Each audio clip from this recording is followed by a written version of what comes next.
C'est de nos douleurs qui s'est chargé. C'est de nos douleurs qui s'est chargé. Lui qui n'était pas pécheur, mais il s'est fait pécheur. Lui qui n'était pas pauvre, il s'est fait pauvre pour nous. Le prédicateur qui veut guérir doit se mettre à la place de Dieu. Le prédicateur qui veut communiquer la guérison doit être potentiellement équipé de la même douleur de son témoignage. La prédication de la croix guérit les malades. Au cas où tu es ici ce matin, au cas où tu nous suis ce matin, que tu sois en ligne, que tu sois branché sur ton téléphone portable, devant ton ordinateur, où tu es prédicateur, si tu es malade dans ton corps, je t'annonce, je te proclame la guérison au nom de Jésus. Je maudis toute maladie dans ton corps. Chaque jour, nous sommes là habillés en noir. Nous accompagnons le cercueil au cimetière. Nous tous habillés en col pastoral, différentes couleurs, pour nous catégoriser. Évangéliste, pasteur, bishop, archbishop, nous sommes distingués. Mais tout ce que nous avons à faire, devant ces cadavres qu'on enterre, c'est que ton âme repose en paix. Mais il a dit, prêchez, guérissez, ressuscitez les morts. Mais nous, tout ce que nous faisons, que ton âme repose en paix. Au nom du Père, et du Fils, et du Saint-Esprit. Il ne nous a pas dit, prêchez et dites que ton âme repose en paix. Il a dit, prêchez, guérissez, ressuscitez les morts. Lorsqu'il me parlait, un esprit entra en moi. Mais il y a une guérison bika.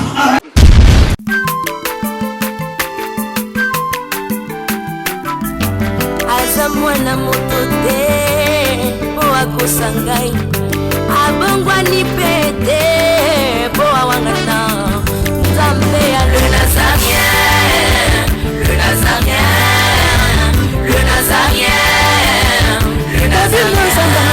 Bana kitoko koma mokondima atako bapakolaki mafuta na mosakolima lelo ya yo bolingo ebateli le Nazarien. Lipamboli oyo mona na katempeni mama kantelobi kolapye mapapu masope mafuta tokokisika na longo na Nzambe oyo babenga na makomi Jésus. Alléluia. Merci le roi de rois.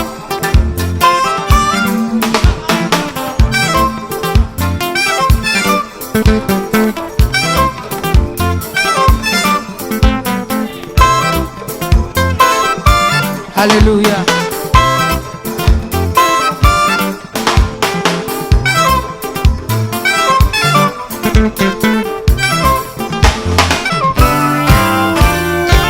Tombola maboko na yo likolo. Lakisa maboko na yo.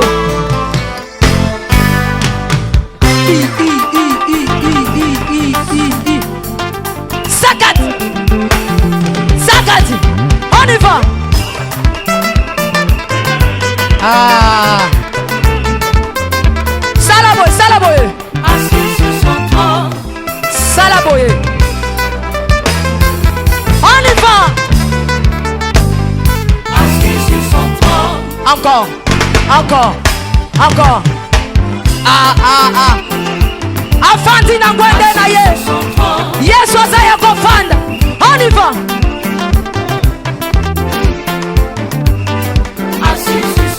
Afandi, Afandi, Afandi, Afandi. Assis sur son trône. Fandi saye, Fandi saye, Fandi saye. Nazo mono ketika Yesu afandi.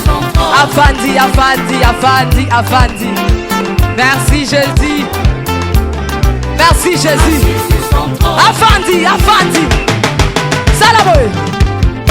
Salaboye. Salaboye. Gatela Yesu le sako. On y va. Gatela. Gatela. Gatela. Gatela. Gatela. Gatela. Kaka.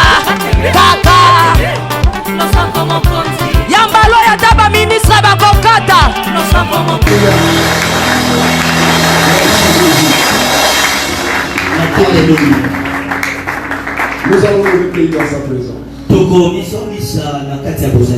Éternel notre Père, nous voulons te dire merci. Merci pour la vie de l'homme de Dieu. Merci pour son ministère. Merci pour son épouse et sa famille. Merci pour ses assises. Car il est écrit, le fer ébouise le fer. Avec simplicité de cœur, nous venons recevoir. Je prie que tu me donnes l'onction qui rend la prédication facile et précise. Que je sois capable de graver dans les tables de cœur de ton peuple ce qui va nous établir dans ta destinée. À la gloire de ton nom, à la bénédiction de ton peuple et à la honte du diable. Nous avons ainsi prié au nom de Jésus. Amen. Amen. Veuillez vous asseoir.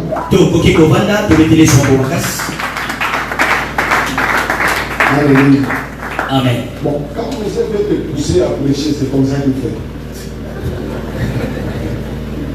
Ça, c'est pour te mettre un peu la pression. C'est un frère que j'aime bien.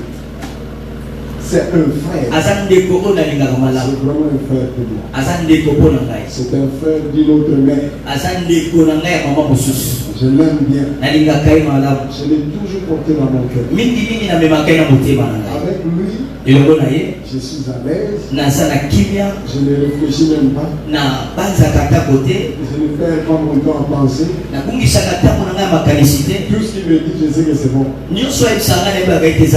Et quand tu fais quelque chose, je ne réfléchis pas, je suis d'accord. Alléluia. Amen. Depuis qu'on est ensemble, on ne s'est jamais perdu de vue. Et nous sommes ensemble pour toujours. Je voudrais très chaleureusement saluer les hommes de Dieu.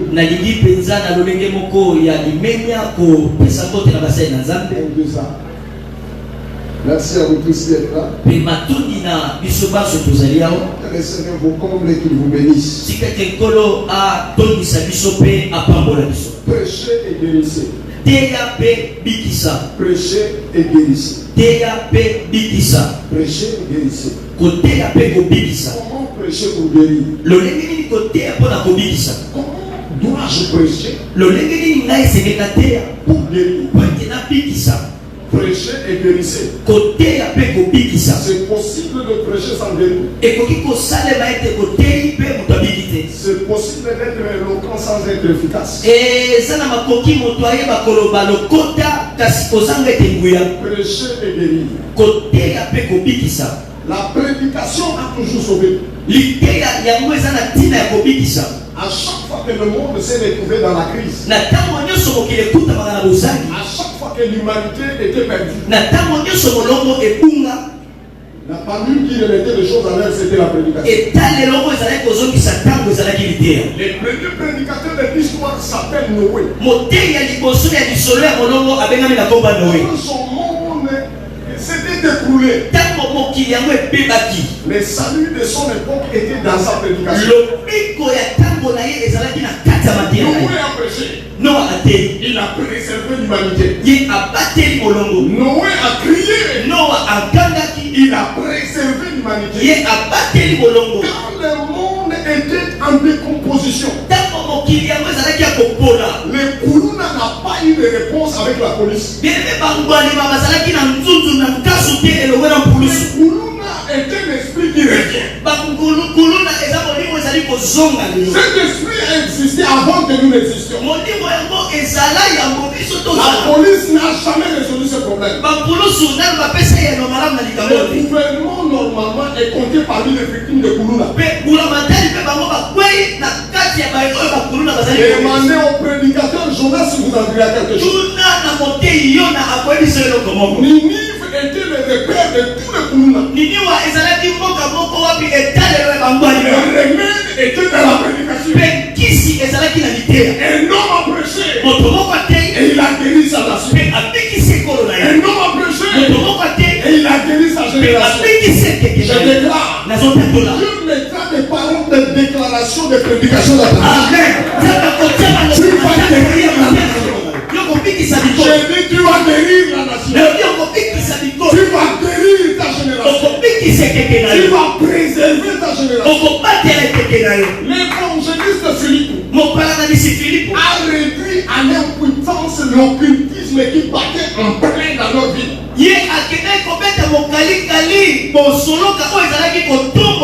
L'occultisme régnait dans la ville de Samarie. La magie était en plein jour. La magie a atteint son paroxysme. La franc-maçonnerie illuminati et ainsi de suite. Quand l'évangéliste Philippe a atterri dans la ville de Samarie, quand il a prêché, la Bible déclare, même Simon le grand maître magicien, quand même Simon était là, c'est lui qui se tenait sur l'autel maçonnique. Il a entendu la prédication. La Bible déclare la prédication de la croix. La prédication de la croix est une puissance. Je dis la prédication de la croix est une puissance. La prédication de la croix. Même la magie fléchit. L'occultisme se déplace. La franc-maçonnerie ferme.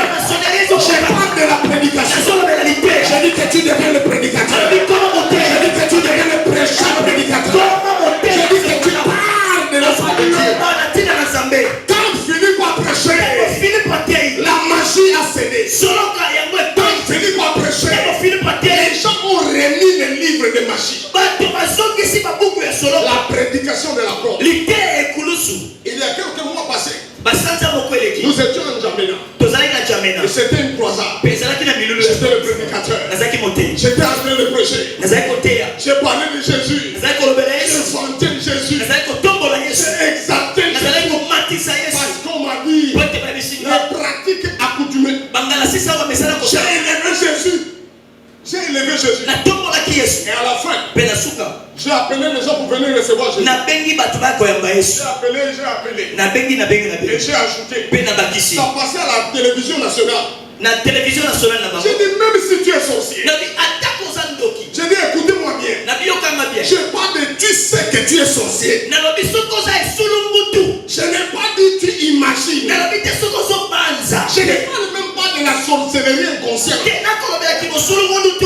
J'ai dit tu es sorcier. Tu sais que tu t'envoles la nuit.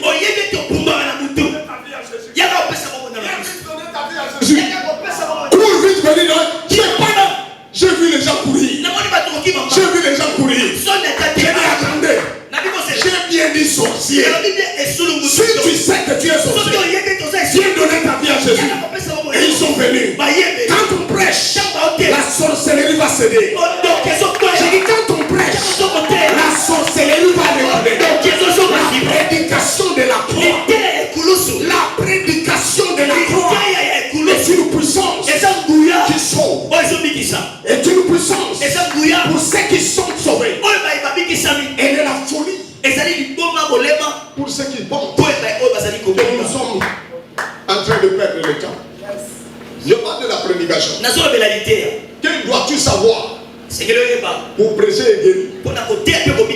Que dois-tu savoir? Je me souviens il y a une fois, avec mon bien-aimé, ça s'est déjà passé le bishop. Là où nous prions, on a déjà vu des cancers disparaître. Je parle de cancer. J'ai prêché. J'annonçais l'évangile. Et c'est passé dans mon esprit. Un matin, je commençais à crier. Tu es guéri. Première fois. J'insiste. La deuxième fois. Je m'adresse à toi. Tu es guéri. Je savais rien. J'insiste. La troisième fois. Je m'adresse à toi. Reçois ta guérison. Dans la foule, il y avait une dame. Il y avait un cancer de sein. Je ne savais pas. Elle ne m'a jamais rien dit. La première fois quand Elle a dit moi. Cancer des seins. Parti parce que quelqu'un crie là-bas avec son micro. La deuxième fois, elle se dit, ça peut être moi, non? La troisième fois, elle se dit, c'est moi. La troisième fois, elle a dit Amen. Je n'étais pas au courant. Elle est sortie. Elle savait aller. Pour aller voir son médecin. Vérifier si c'est vrai qu'elle est guérie. Son médecin a vérifié. Ça a disparu. Maintenant il dit j'attends un mois. Pour aller encore référer. Pendant tout ce temps, je le suis au courant de rien. Un mois après, elle est allée voir le médecin. Le médecin a continué. Le cancer a disparu.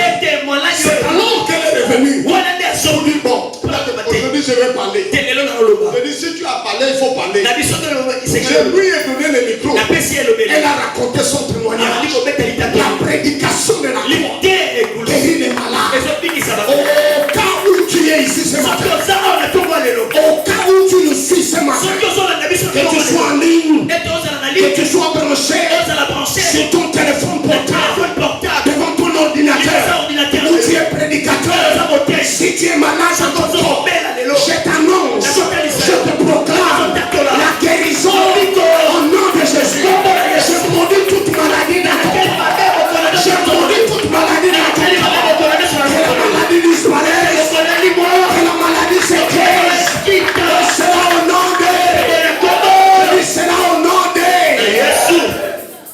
Jésus. Comment guérir, comment prêcher? C'est ce qui est important pour nous de savoir. Beaucoup de gens pensent pour prêcher et guérir, il faut beaucoup prier. La prière est importante pour accompagner la prédication. Mais ce n'est pas la prière. Comment prêcher pour guérir? Certains disent c'est la foi. Ok.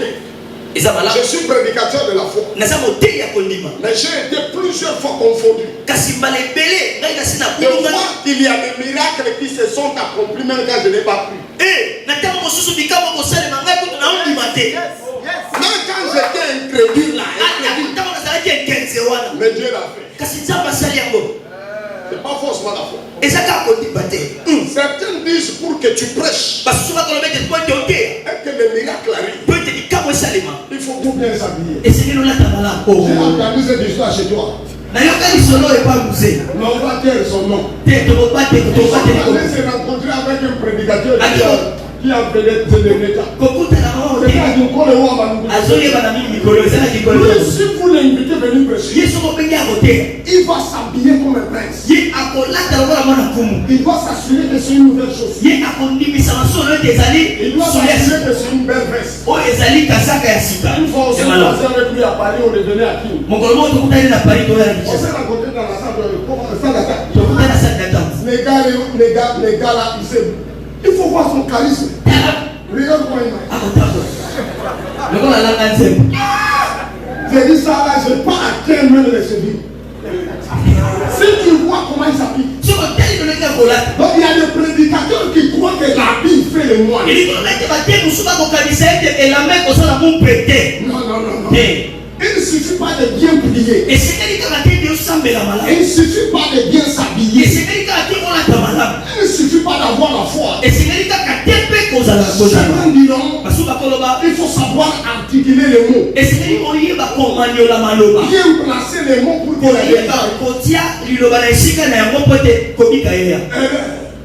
certains disent, tu dois apprendre la théologie pour bien maîtriser les choses. Ça ne fonctionne pas comme ça. Et dois-je savoir vous prêcher et guérir? C'est très important que je prêche et que ma prédication soit accompagnée de la guérison. Parce que Jésus a dit, allez, prêchez, guérissez, ressuscitez les morts. Allez, prêchez, regardez-nous tous. Chaque jour, nous sommes là habillés en noir. Nous accompagnons le cercueil au cimetière. Nous habillés en col pastoral, différentes couleurs, pour nous catégoriser. Diacre, évangéliste, pasteur, bishop, archbishop, nous sommes distingués. Mais tout ce que nous avons à faire, devant ces cadavres qu'on enterre, c'est que ton âme repose en paix. Mais il a dit, prêcher, guérissez, ressusciter le corps. Mais nous, tout ce que nous faisons, que ton âme repose en paix. Au nom du Père, et du Fils, et du Saint-Esprit. Il ne nous a pas dit, prêchez et dites que ton âme repose en paix. Il a dit, prêchez, guérissez, ressuscitez le corps. Prêchez, guérissez, ressuscitez. Que dois-je savoir? Prêcher, guérir et ressusciter. Que dois-je savoir?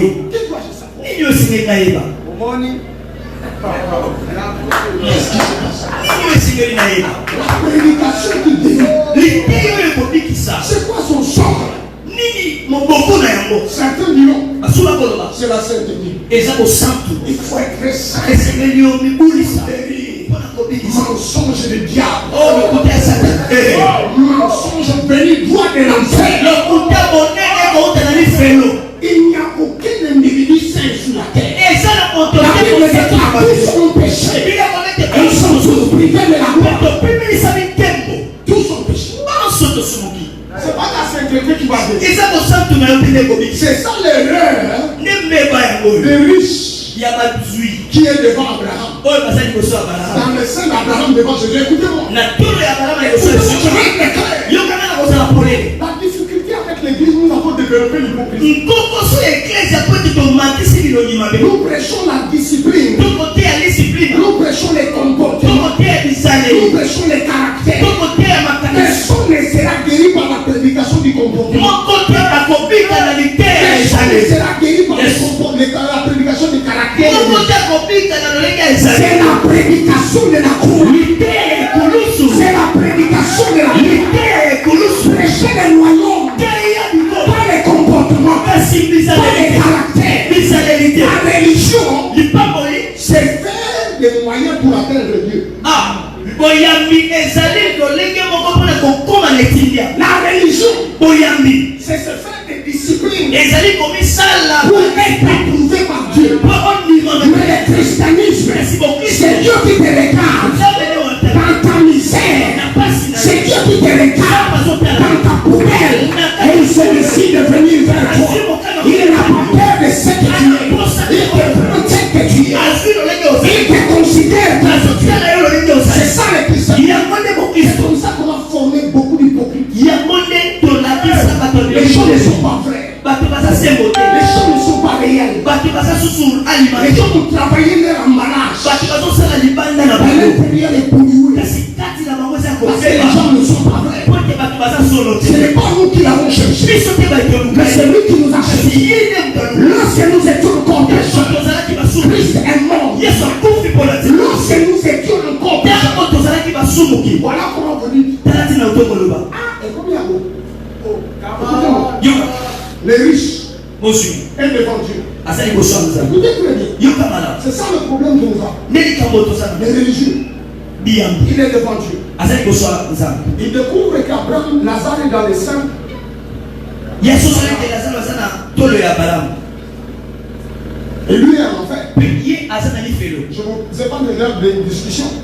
Mais ce qui m'intéresse, finalement il dira ceci. Est-ce que Dieu, tu ne peux pas employer des prédicateurs à partir de là? Pas qu'il te laisse, pourquoi tu ne veux pas savoir les mots là? Que Baba m'a dit pour lui faire ça. Moi je suis sur les années. Animal pas bon. Nous avons tellement mon sang. Baba n'a pas pour nous. Baba conduit pour nous représenter. Pour Baba son. Alors na kana famille là. Il faut pas ça la bataille moko babuli sama. Ba yebi ni sumoke. Ba ukama moko. Comme ça qui quand on va mettre la maman solo et à l'eau là. Mais là qui nous sommes pas là. Pas qu'on y va. Mais la réponse est c'est Jehova. Alors bien ne wana te. Kaba uba anasi. Na lokoko, na lokoko, na bani. Na nini uyegela bango. Kaka bango. Soko mineliye obiki. Soko kwa kisiye osamwe. Na nini poko yokinga. Nzapa kokinga batasikate tena mutozana ye. Nsa nzapa changer batuke. Nsa biso watongaba. Nsa biso watotozana minili kala. Nsa biso wanwalere akala. Nsa biso. Soko mineli ngate osamwe. Soko na peno di reçoit ta guérison yena letaniyo. Di reçoit ta bénédiction. Di reçoit ta guérison. Di reçoit ton élévation. Soko ndinyamwe salamela yo. Soko ndinyamwe salamela yo. Nzamba kokinga nseruke. Oyokinga. Soko yake. Soko sababu akamunde kwa mkisi pasane. Oto ndo mwani yeko yasa kwa be. Nawa usanje mujue.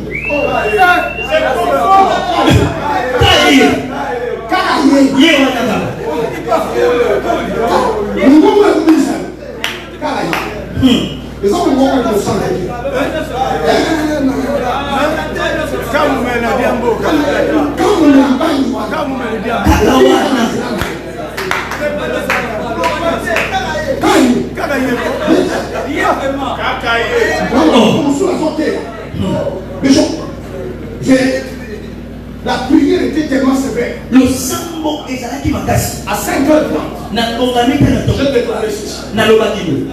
Alors, j'étais ici, à Camping. j'ai déclaré ceci. Laisse-moi.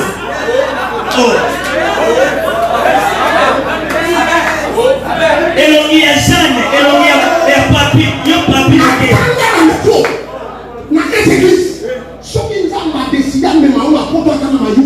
Akombe mayo.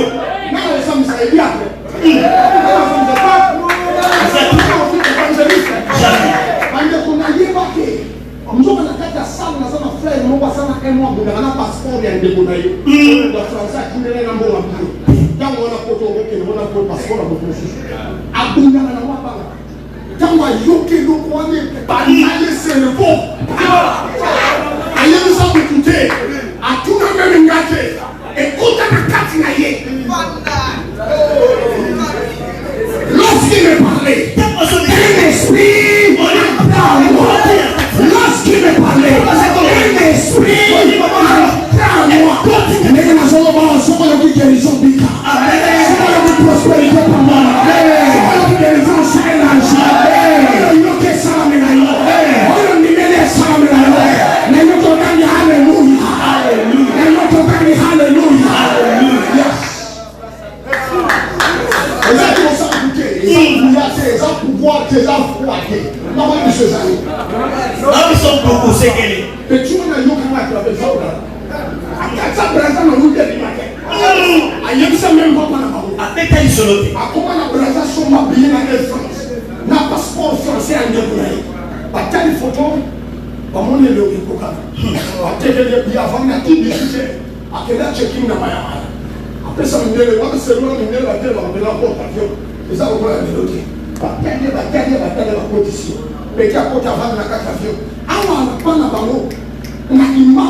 Alléluia.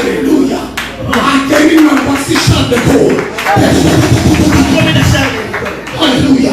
Affronter l'immigration française. La France, l'immigration il y a pas français. Na passeport il y a pas français. Et l'on y a été. Comment il y a été. Mais nous autres, on y a été. Jacob Nezao.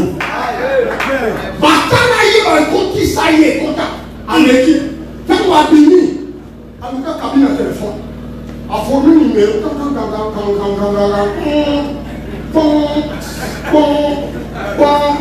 Allô? Allô? Yaya. Voilà vos soldats. Tous les vos soyons. Yona. Yaya qui? Parce que tous les vos soyons. Ouais. Dans un Charles de Gaulle. Charles de Gaulle, Oyo. Ya wapi? Charles de Gaulle, Oya Bino ya Paris. Papa,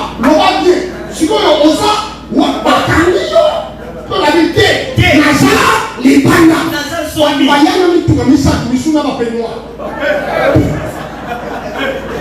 Mais sous le bayana la baignoire, pour passer du matin, bayani tout comme ça. Pour vérifier de la vérifier. Ça fait 10 ans là-bas. Nous sommes comme nous attendons ça va y avoir. On a comme on a pas de 4. Et là, pas de 4. Pas de 4. Malobo et copine, c'est ça, Maloba d'innocent. Et ça, Maloba ya Mouillate. Et ça, Maloba ya Koundimate. Et ça, Maloba ya prière. Il y a un monde qui a accueilli, à gêner, à prier, à y aller la campagne de l'habitude. Attention. Et c'est ça, maintenant, nous allons mettre. On a dit que nous sommes à quoi écouter à quoi écouter. Et on se va prendre la table pour la table de l'émission.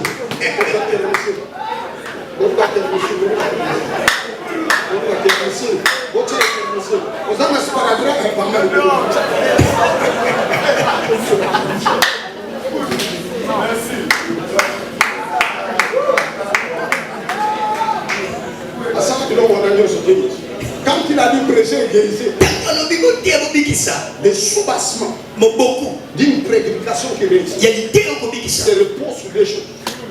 La compassion et la grâce. Et mawa pengolu. Compassion et mawa pengolu. Compassion. Mawa koyoka mawa pengolu. La compassion. Koyoka mawa. Ému de compassion. Azwaki mawa. Jésus dit. Yesu abikisi. Ému de compassion. Il a arrêté le cercueil qui allait au cimetière. Ému de compassion. Ce n'est pas la foi qui a provoqué le de compassion. Il s'identifie avec la personne. Il ressent ce que la personne ressent. Il se met à la place de la personne. Il est même prêt à pleurer comme la personne. Il a été touché par nos infirmités. C'est de nos douleurs qu'il s'est chargé. C'est de nos douleurs qu'il s'est chargé. Lui qui n'était pas pécheur, mais il s'est fait pécheur. Lui qui n'était pas pauvre, il s'est fait pauvre pour nous. Le prédicateur qui veut guérir doit se mettre à la place de Dieu. Le prédicateur qui veut communiquer la guérison doit être potentiellement équipé de la même douleur. Tu dois sentir ce que les autres sentent. Tu dois te mettre à la place de l'autre. Ta prédication basée, fondée sur la compassion. Quand quelqu'un prêche par compassion, tu le sais. Quand quelqu'un est motivé par l'arrogance et l'orgueil, tu le sens aussi. Ce qui guérit, c'est la compassion. Jésus a guéri tous par la compassion. Il ne pouvait pas regarder quelqu'un.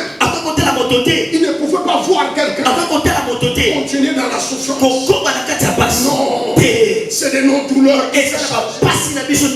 Ce sont nos crimes, nos fautes qu'il a fait. La deuxième dimension, c'est la grâce. Cher ami, prêchez avec la grâce. Que votre prédication soit assaisonnée par la grâce et avec la grâce. Avec pour remarquer que Batou Badimisa Ming Balaga trop sévère.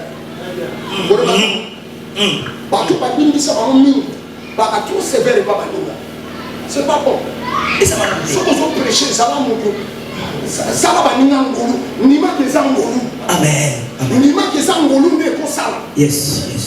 Nima keza ngolu. Amen. Amen. Ça va dispensateur na communicateur. Amen. Amen.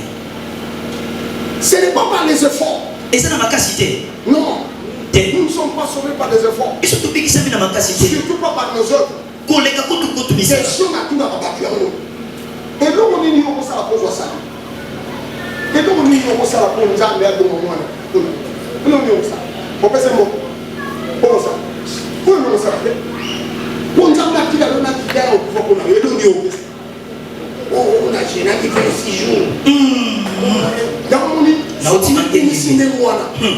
on peut nous faire la gêne il y a 100 jours.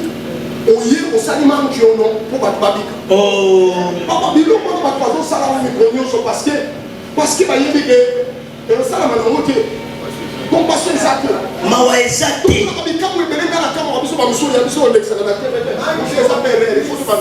Amen. Authentique. Oui.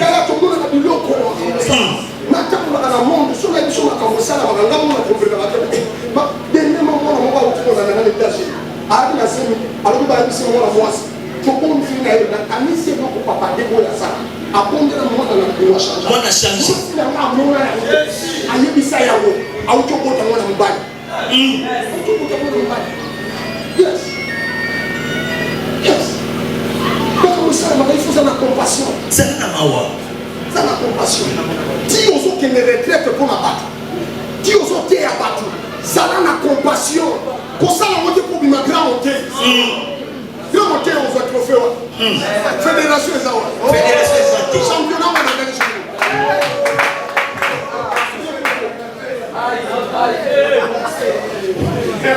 Championnat. On va repasser la Bible d'or. Non, non, on va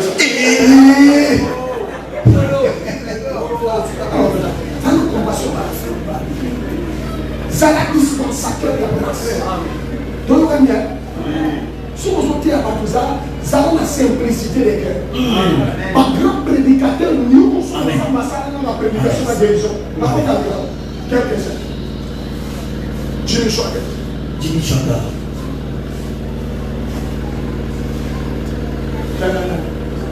Bon, il y a un petit de ce monde. Aïe, Namba. Il y a aussi. Papa, si vous avez un message à Batona Nyons, il est à démo. Il y a souvent qui. D'abord, on va les yeux de mouquet. On nous qui message simple, billigramme. Billigramme. Simple, billigramme a côté un même message dans Nicaragua. Avec le même message avec qui a reçu même message, à changer même pas. Même message. Il pas de façon biblique. Tu te demandes comment. Regarde le bon. Et pas terminer à la scène de Yahweh, c'est fait dans le péché. Amen. Amen. Jésus peut le faire. Mais nous, ils sont par la porte de par le fait. Oh, ça pousse ça, non, je suis passé, mais pas passé. Donc, ça l'obité. Donc, il faut que nous ayons des congrégations de nous défendre. Bon, nous avons un thème qui est moi, de la congrégation évangélique. Notre congrégation, nous avons dit. Thème qui est compliqué déjà,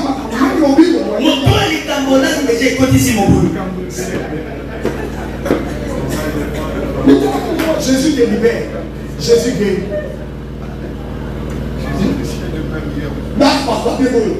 Comment on a connu à 7 millions de personnes. Hier, on ça. Jésus c'était le même hier, aujourd'hui. Éternellement. Nous sommes dans l'émancipation de la progression mentale. Il y a de l'équilibration spirituelle.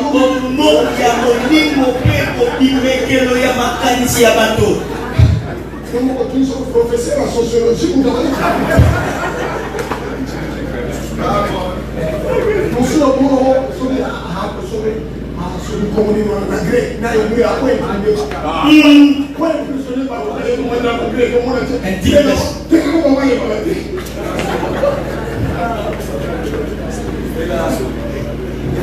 le fondement, c'est la compassion. Et ça m'a et l'idée de compassion.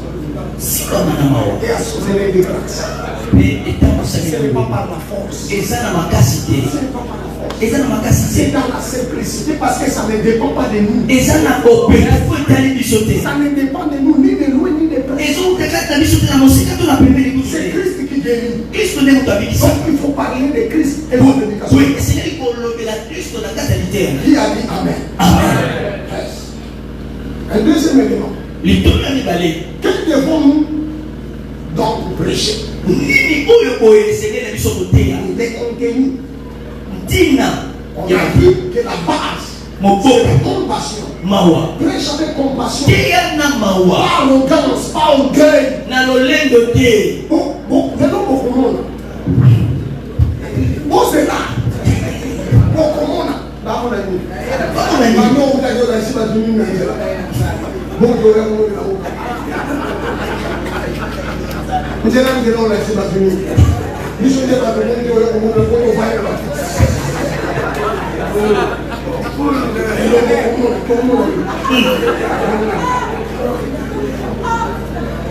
Ça ne dépend pas de toi. Et je t'ai habitué. Ça ne dépend pas. Ça va aimer. C'est quand ça va te manger. Alléluia. Et quand ça va te manger, ça ne dépend pas de toi. Quel défaut nous avons fait? Il y a deux écoles dans mon modèle de prédication. Il y a deux écoles. Je découvrais. La première école, c'est l'école des Jean-Baptiste. Dans l'école des Jean-Baptiste, c'est comme il est venu avec l'esprit d'Élie là. Il faut aussi mettre l'Élie de Moïse sur tout.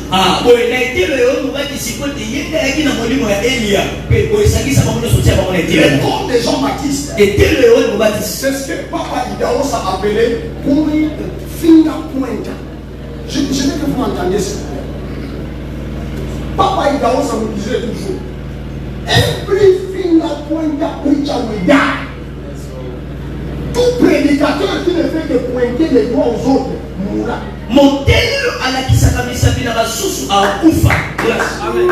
Every finger pointer preacher end up dying. Jean-Baptiste, regarde sa prédication. Sans compassion ni mentalité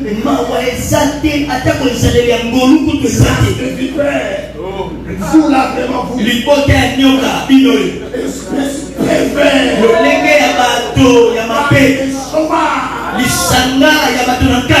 Colonquête sauvage.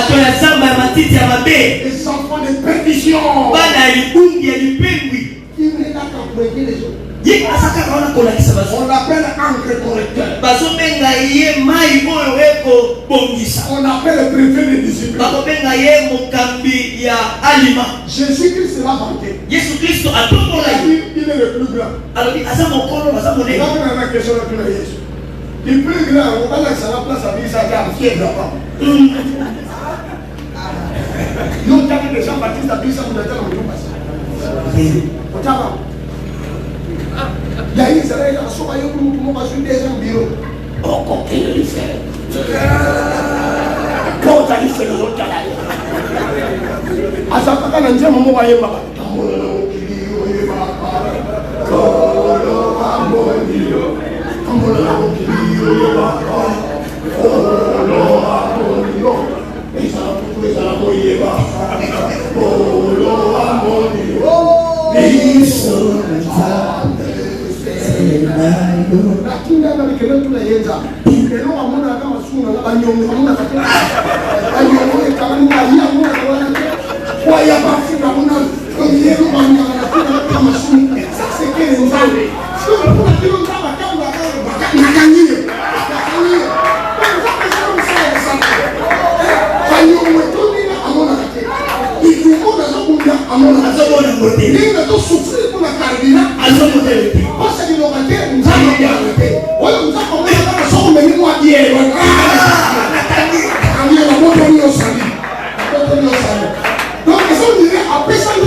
merci papa.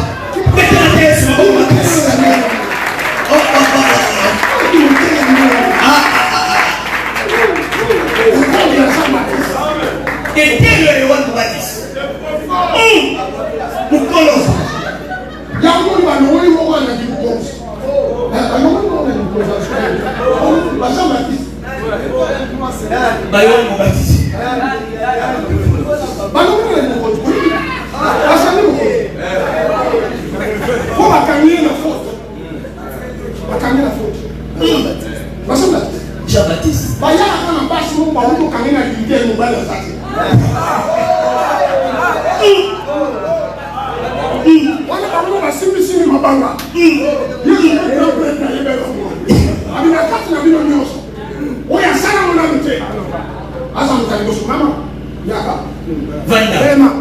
Yo, allez, banda. Bosi ma wamwelo. Oya sala mantale pesa. Amona na. Natunio amona na. Natunio amona na. Kaba ozanga ozonga sona libara. Yo ma prédication nous a mabanga moko mwelo moko kaya sofina ona. Boko talaka.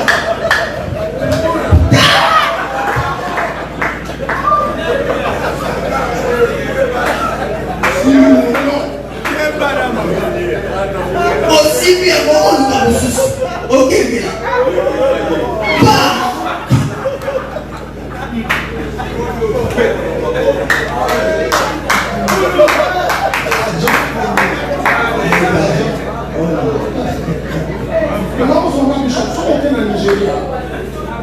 Au Nigeria, ils résolvent le problème que nous n'avons même pas ici à l'église. Ici, on a des petits problèmes. Mais là-bas, ils ont des vrais problèmes. Mais ça se résout dans le cadre de la tranquillité. Parce que c'est assaisonné de grâce. Même quand on reproche un ami, c'est avec compassion. On est fait avec beaucoup de grâce. Quand on est allé voir Billy Graham pour Jimmy Shokar, les journalistes ont tendu le micro à un piège. Qu'est-ce que tu as à dire de ton frère Jimmy Shokar qui est tombé? Billy Graham les a regardés. Il dit je n'ai rien à dire. Ce qui lui est arrivé peut aussi m'arriver. Ici. Compassion, grâce. Les prédicateurs déjà les gens baptistes. On finira par découper la tête. Yes. On s'en va dans la révolution au prison.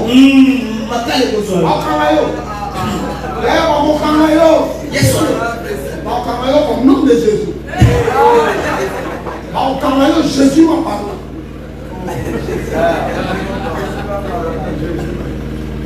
Every finger pointer with that. Don't be there pointing fingers to others. You are not good. I don't know. Ça n'a compassion sur le monde de mon mais là, on est heureux, il faut un ami. Il faut un ami. Il faut un ami. Au télévisien, au long c'est ma bombe pour nous se pousser. Mon Dieu. Tu as l'église, mon salon, on livre à la salle. Il y a un livre, on livre à la fille, et ça passe quoi dire. Il faut que je fasse sur le rapport à ça. On monte ma ligne. Satana dit que tu as été dans les Bibles qui ne pas dire des salades. On est dans l'église, on dit pas. On est dans l'église à papa. Bokanza. Attends. Parce qu'on est là de frère, on a dit que maintenant pasteur à Oumon. Faut pas m'apprendre. Non. Ça la grâce. La compassion. Grâce pour la grâce, la compassion. L'école de Balé, c'est l'école de Jésus-Christ.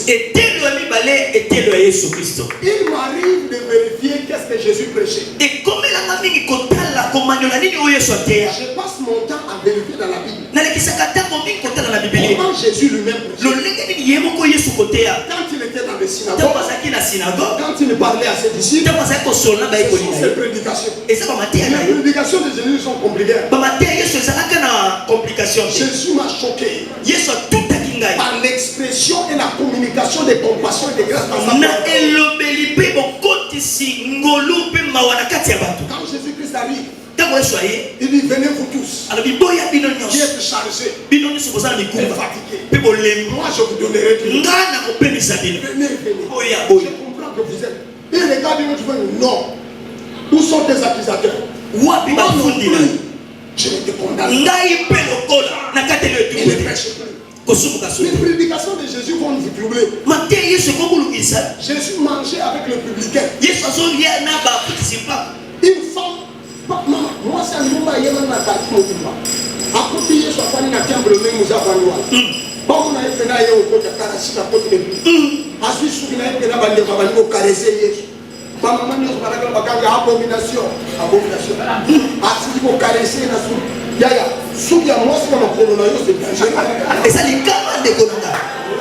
Pas qu'on mette un peu mon roman en casse à elle.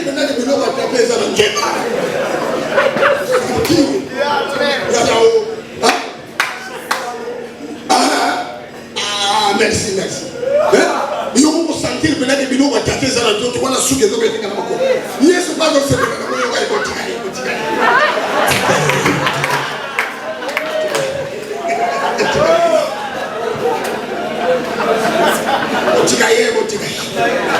Batiki yeye va progresser à vivre mafuta yaya abandi asuki wana shida sayo biloko biloko na zongo na ya libela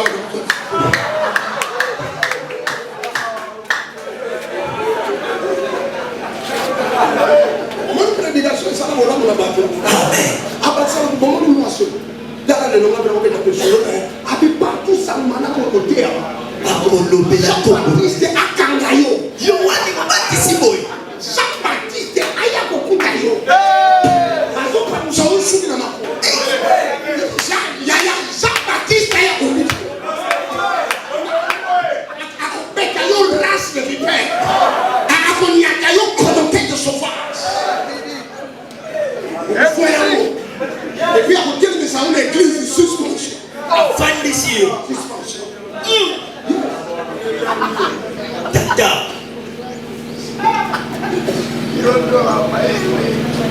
Jésus mangeait avec les gens. Mais oui, s'il était le fils de Dieu, mais il allait savoir. Il y a un moment de l'église dans Bichon. Nous n'avons pas de petits voyous du quartier.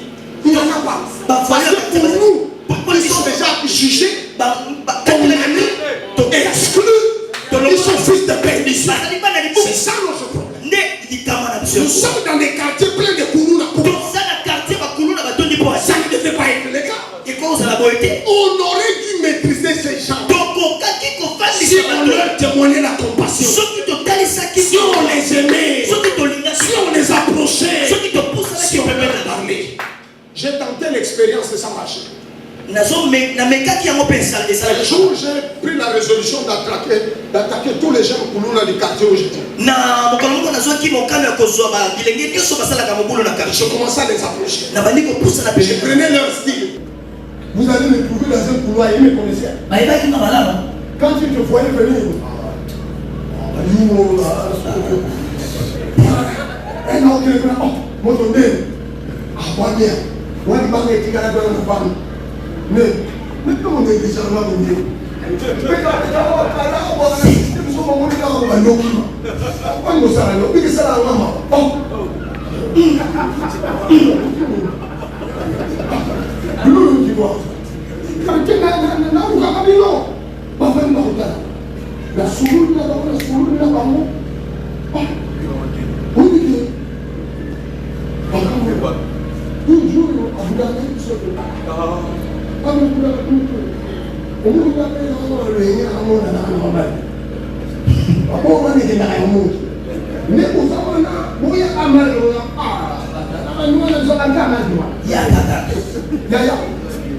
Na réussi ça va comment ya bakutana 3 dames de la 4 églises na hôtel ba hôtel na oseka ba on alléluia pasua na te na suma na tele misi ba komo to ya ba tasika yo ba komo lo imbécile de l'ouest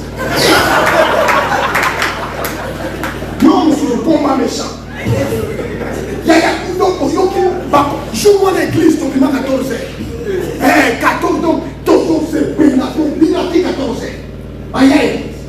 Nous avons voyagé les gosses à l'islam parce que là on s'en va y aller sur la Bible. Il y a un prédicateur nous soulève on a émission au passage on va chier là.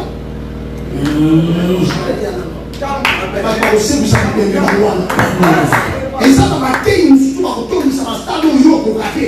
Là on va pouvoir être gagner dans notre pour n'a pas. Si on néglige par contre le comme ça va pas autour de ça va stade. Faut négliger le tout gagner. Donne raison à toi. Évangile, on guérit par l'eau. Et ça, il y a compassion dans la France. Il y a que condamner à condamner à l'autre. En tout cas, son rôle est dans la Ekawa. En tout cas, là où il y a il y a une taille où ça fait même chose. Pour bien la simanaï. Ça a la compassion. Et quand il y a Jésus, les hommes messagers de compassion. Qui dit Amen? Qui dit Amen? Je vous montre un truc que j'ai fini. Dans Luc chapitre 7. Fabrice, que Dieu te bénisse. Dans Luc chapitre 7, je vais juste lire un petit verset. Et puis on va conclure. Verset 18. Écoutez, Jean fut informé de toutes ces choses par ses disciples. Jean fut informé par toutes ces choses. Ah, my God. Toutes ces choses par ses disciples. Il en appela deux. Et les envoya vers Jésus. Est-ce lui qui doit venir? Ou devons-nous en attendre un autre? Arrivé auprès de Jésus, il dit, Jean-Baptiste nous a envoyé vers toi pour dire, est-ce celui qui doit venir? Et tu celui qui doit venir? Ou devons-nous en entendre un autre? Écoutez-moi. À l'heure même, Jésus guérit plusieurs personnes de malades, d'infirmités et d'esprits malins. Et il rendit la vue à plusieurs personnes. Il leur répondit, allez rapporter à Jean ce que vous avez vu et entendu. Ce que vous avez vu et entendu. Les aveugles voient, les boiteux marchent, les lépreux sont purifiés, les sourds entendent, les morts ressuscitent. La bonne nouvelle est annoncée aux pauvres. Écoutez-moi, je vais finir. Jean Banda a dit à son camarade de l'équipe. Pendant le jour, il y a un micro. À Kani, dans l'équipe. Tu as bien camarade de l'équipe. Par contre, c'est prison. Vous avez la Jean dans la prison. Vous avez la Jean dans la prison. Si vous avez Jean dans la prison, il y a il y a un représentant Jésus. Imaginez un comme ça, Fatima au compte. Moi, il faut faire aux endroits. Hein? Si vous allez se retrouver dans la prison,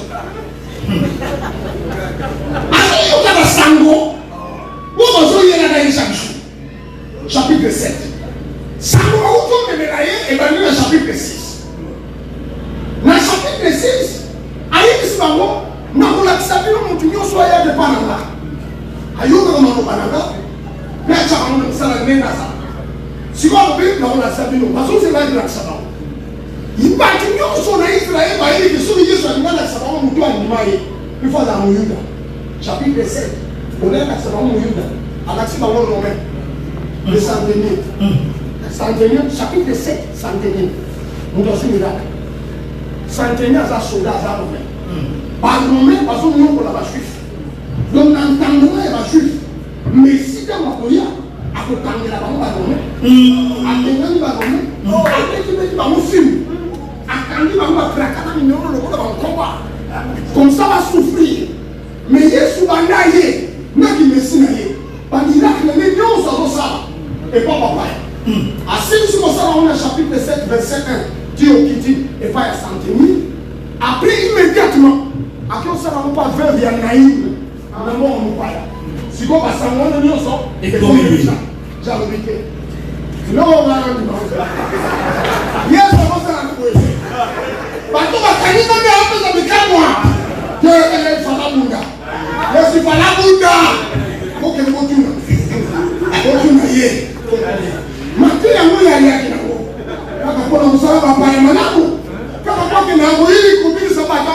Bati masumu niti santeni wana. Asaki na grupa bakakawake na. Asaki na grupu wana ngotuna.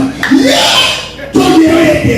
Esa ye ubieto za mususu. Yesu baza kana ye. Hallelujah. Akanitaka Yesu awanga. Kaka na miso ba bateau yaki à 5 ans de temps, aveuglement, bateau comme tel, bon, maman, son nom. Bah, il y a une question. On est là, quelqu'un dans la va se payer les mains.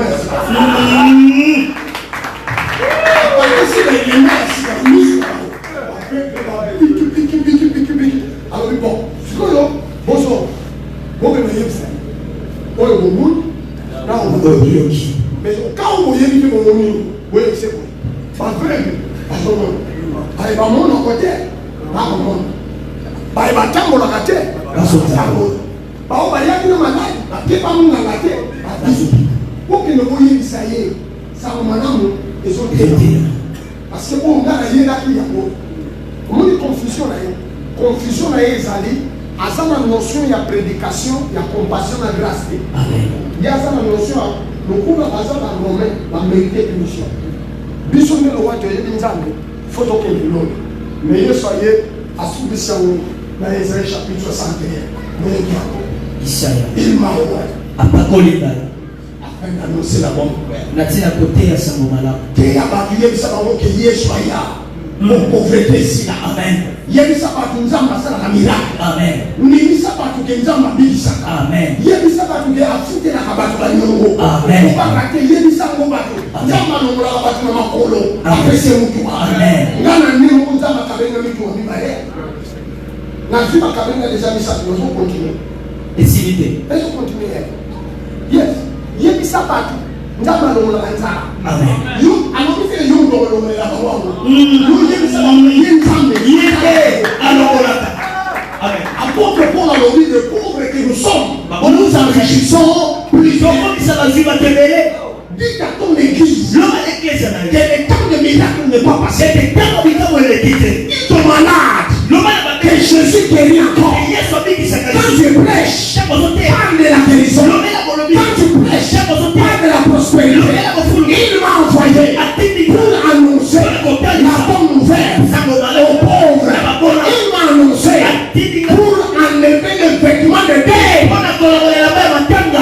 Tu vas s'en nasser. Ton mon amen. Pour qui ça va quitter Jésus. Matin, ton mon amen. Mademoiselle, c'est la confusion. Merci. C'est la confusion. Merci. Il y a des secondes qu'on allait voir. Facture des secondes qu'on allait voir. Pas les armes à longueur. Minerva n'a pas laissé qu'on allait voir. Pendant qu'on fout les condamnés voir. On a eu sous la finir. On a eu combat. Yo, il sous la nous condamné. On va gagner les feux. Il y a eu des feux. Yo, il est passé ça dans les feux. On est là où tu vas gagner les feux pour la nuit. Yo, on y est sur la gamme. Il y a eu pour qu'on mette. Les gens qui ont gagné les feux. Bon, yo, sur la Nazan, c'est là. Ouais, ils sont même pas tata. Ouais, ils sont pas tata. Yo, on va gagner les feux. Et c'est le moment où ils ont gagné. Dans le combat, on va gagner les feux. Ils ont gagné la nuit. C'est là où on va gagner la salle.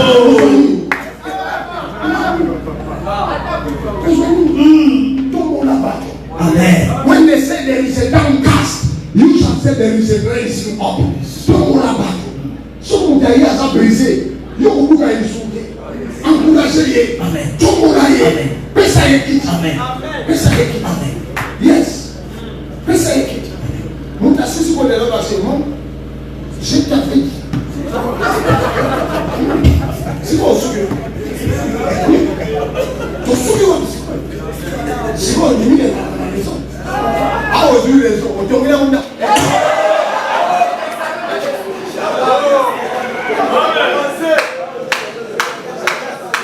Ah, aujourd'hui, les autres, la scène là, au son.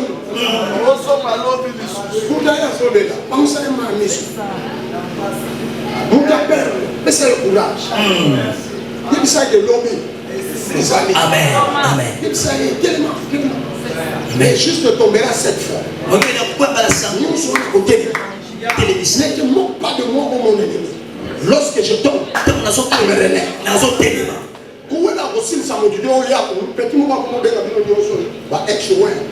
Petit moment pour me dire, va être loin. Va pas pour la mer cala. Va pas pour la silla. Et pour ce temps, un jour. Mais comment même on va venir nous va être loin.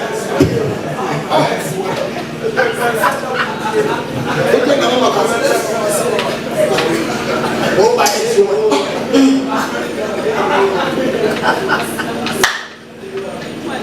Merci, merci. Merci.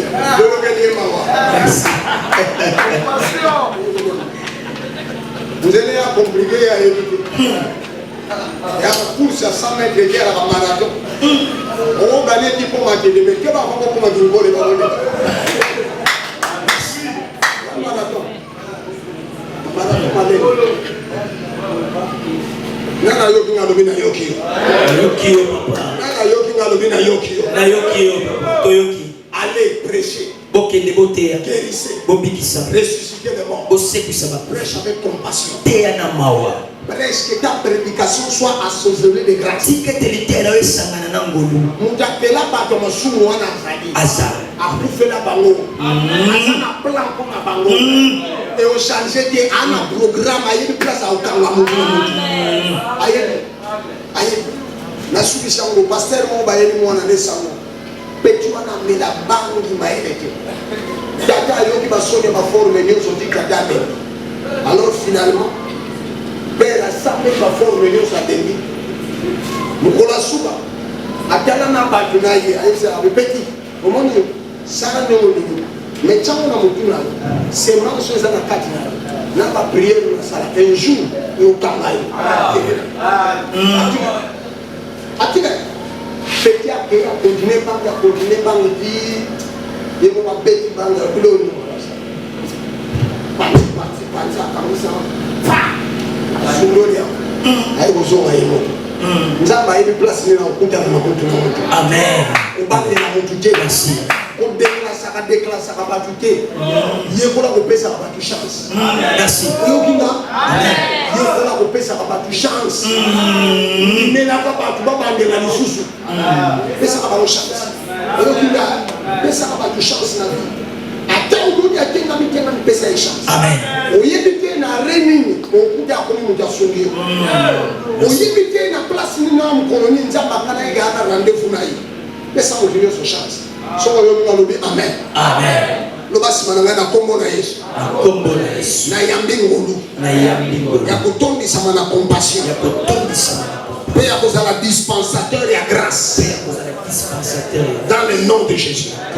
Na lo bi amen. Amen. Sois fait grâce na compassion pour ça la mort. Yes. Pour que tu me la grâce na compassion. Pe ça appelle offrir la compassion. C'est important. Quand ça on peut voir. Bater le peu de l'ingabo pe ça. On dit mais la mieux ce sont compétents. Yes. Eu sumote. Eu vou pensar. Só para o pessoal que não maquila aqui. Eu vou jogar aqui, eu vou bugar aqui. Eu pensar.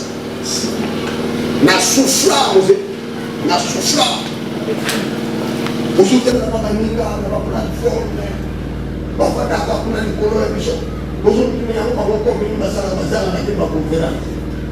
Os outros que não vão ter a PIT, que não vão ter a classe. Nous sommes tous qui avons toujours pris une décision. Là, nous avons des grands maillets. Ok, nous avons quelque part, nous avons qui est né à ça. Alors, nous avons des potes, nous avons 4500 euros. Nous avons des gens qui ont des sur l'église. Donc, nous avons en part de côté, nous avons j'ai d'onction. Nous avons la grec, là, est bleu. Nous avons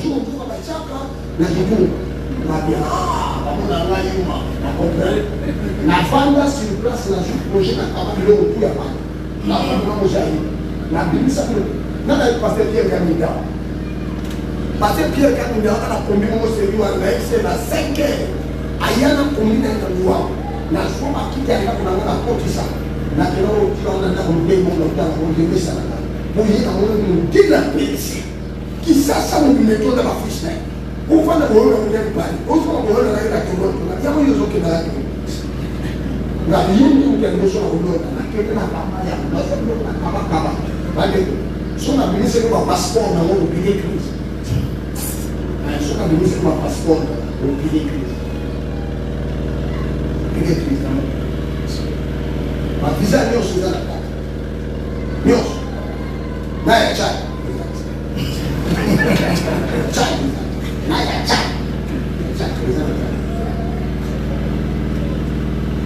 na kama protezi na pale Na mwa place moko boye ozoloba bazotala yo kani Yesu Kristo. Haleluya. Kaya alino. Na wana kaya alino na iba Yesu na yo.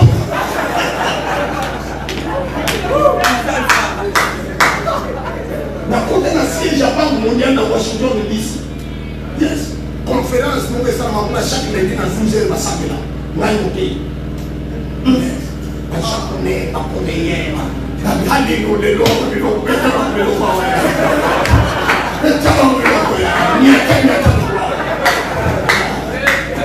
Hallelujah. What I'm saying, man. That's what I'm saying. Yeah, that's what I'm saying.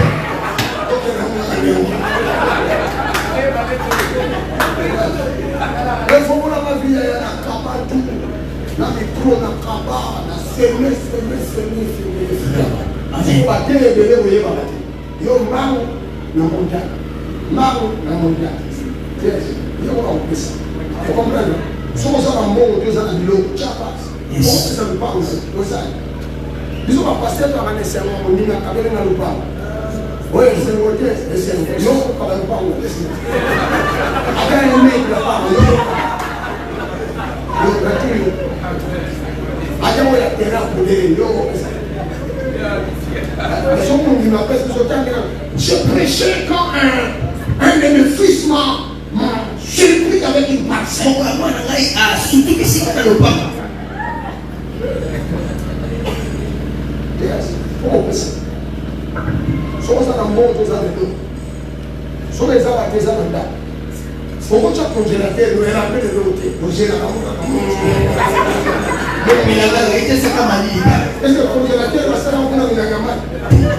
Nous avons compris que le congélateur le travail, c'est le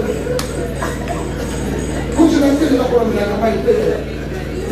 Nous sommes 6 mois à 4 nous sommes au Tchad. On se comprend les autres scénarios.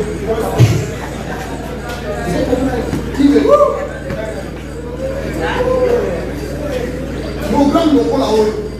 C'est lui qui veut. Peut-être un match. L'équipe n'a besoin de 8 années.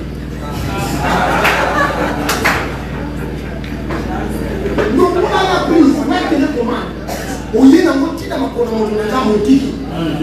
On peut faire tout. Parce que les pays ont eu la macamoine. On peut nous gêner. Nous sommes besoin de gêner la prière. Ça les pays par contre la confusion aussi.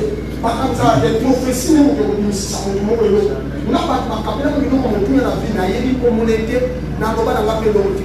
Ajuda a pessoa, na eu não vou compreender a pessoa que eu nem tinha uma pessoa só na terra e não ninguém tinha com a pessoa.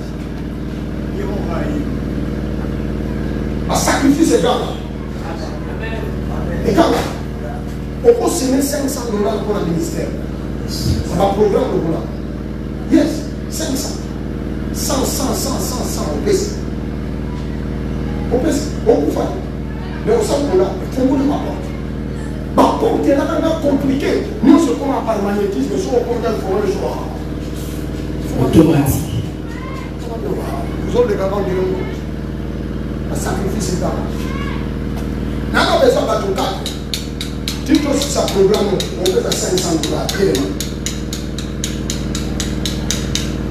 À 4. On peut savoir que le seulement à 4. Parce que on raisonnera par rapport à la place aux gens. Réfléchir par rapport à la place aux autres. À 4. On exonère quelques éléments. $500, nous avons mon sous aux gens de la finale. Économie à finale, on dit 500. Bien-aimés dans le Seigneur, tout est grâce. Dans toutes circonstances, nous ne pouvons que rendre grâce à Dieu. Le 13 octobre 2020, 7 ans, jour pour jour, les Nazariens Télévision, votre chaîne chrétienne sur YouTube, commémore son 7e anniversaire. Oh, alléluia, Banazambe, shalom, shalom, shalom, Nabi Nyonso, Bozola Nangai partout dans le monde. Le 13 octobre, les Nazariens, Ekokisi, 7 ans. Moi, à Koli vraiment le 13 octobre. C'est une grâce devant le Seigneur. 7 ans, ils allaient signer à perfection. Alors, 7 ans, ils ont facilité. Celui qui va combattre, ils allaient qui bamakambo ezalaki ebele epeke kodécourage bato mais kokoma 7 ans eza quand même nzambe asali grâce nga namona na likambo te na lezanare. C'est pourquoi na lelo nabika na kokoleka te même soki naleki pembeni awa même soki nayi kotala bato mais nayebi ke wana le nazare eza wana ifo naleka wana na baprédication na baenseignement na baexhortation na banzembo malamu bacantique édification mpe baméditation et voilà le 13 octobre de Bokissa 7 ans. Alors par rapport il y a manifestation to milulu wana to bongisi des journées, il y a prière, il y a action de grâce, il y a concert. Assis sur son trône. En fait, tout couper ça dans bateau. Grand concert vous allez gratuit 2 jours seulement mais na kati ya concert wana mateya pe kozala mpona koganye ba ame concert munene oyo les danseurs ont produit Certifani. Pour cette occasion, yo zala béni na chaîne o na ba témoignage, na ba table sainte, o zala béni na biso ba prophète ya bishima. Alors bino ba na Nzambe nyonso o bopambolama na mateya na ngai apôtre Amashia na sengi bino nyonso bo soutenir œuvre oyo ba o bolanda biso. Je crois que pasteur Richard Elongi na ena no bomona ngoni pas les Nazaréens et bimisa na kati boyebinga pona grâce à les Nazaréens. Lokola les Nazaréens et produire bato ebele et bimisi bato ebele basali ebele ainsi de suite et sauver ba âme ebele pour moi na kozala boye que ozala ingrate ozala reconnaissant. Ya on to senga na peuple ya Nzambe nyonso bozala na sima ya les Nazaréens bo soutenir les Nazaréens na nyonso Nzambe apesi yo ozoti na mbongo na yo ozoti na yango à partir compte bancaire ozoti na yango na M-Pesa aux hommes des occasions et sungayo bato bele ba bongola ba mitema vraiment bo soutenir les chaînes oyo ya moto za na besoin de sungi na yo ba numéro ya banque zawana ba M-Pesa ba Orange Man.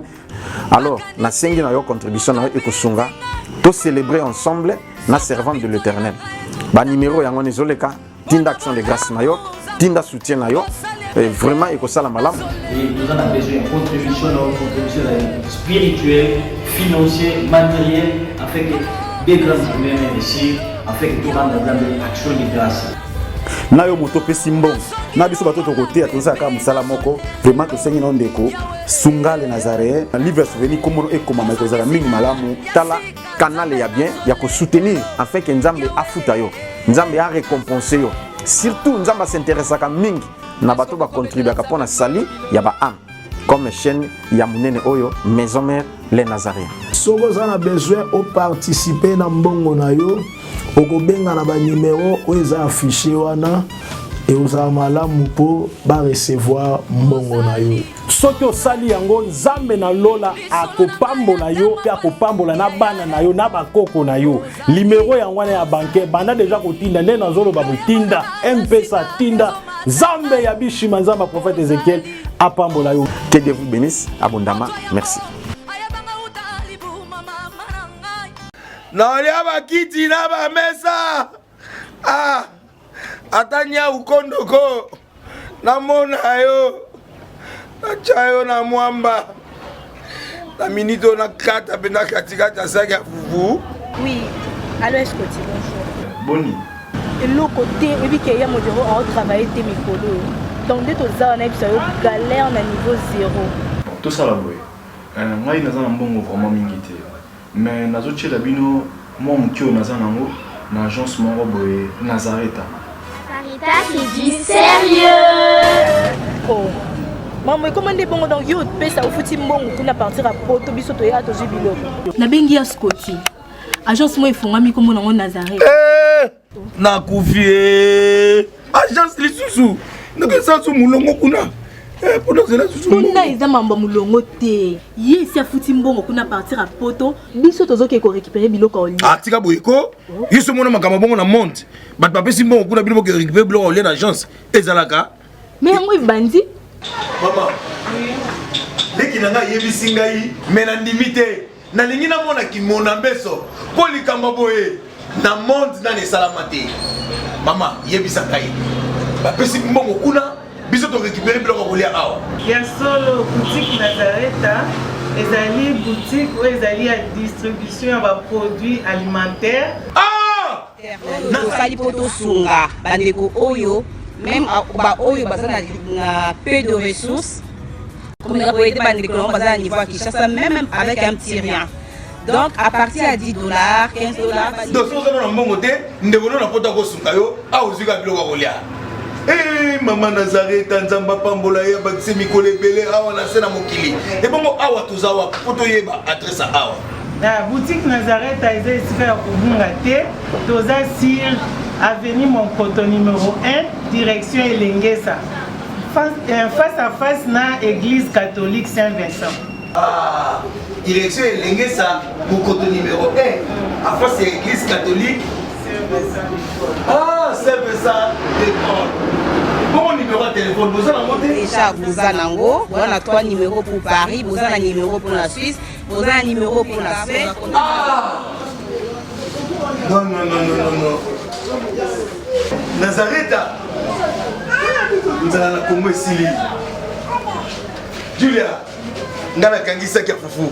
Il y a modé, il y a na fufu. Oui, pour la Nazareth, tu as un système en bimbi, dans Bongo Shingo.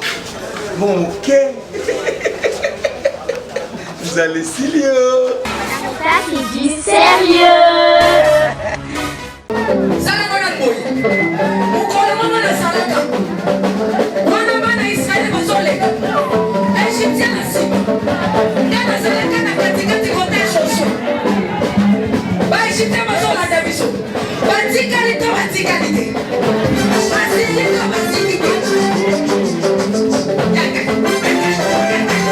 Loba Satan azana ba problème. Oh asimbi kisi. Asimbi kisi. Eli kambwa kisi te yobe ke no luka kisi na osala nini? O simba. Biso tozo yemba.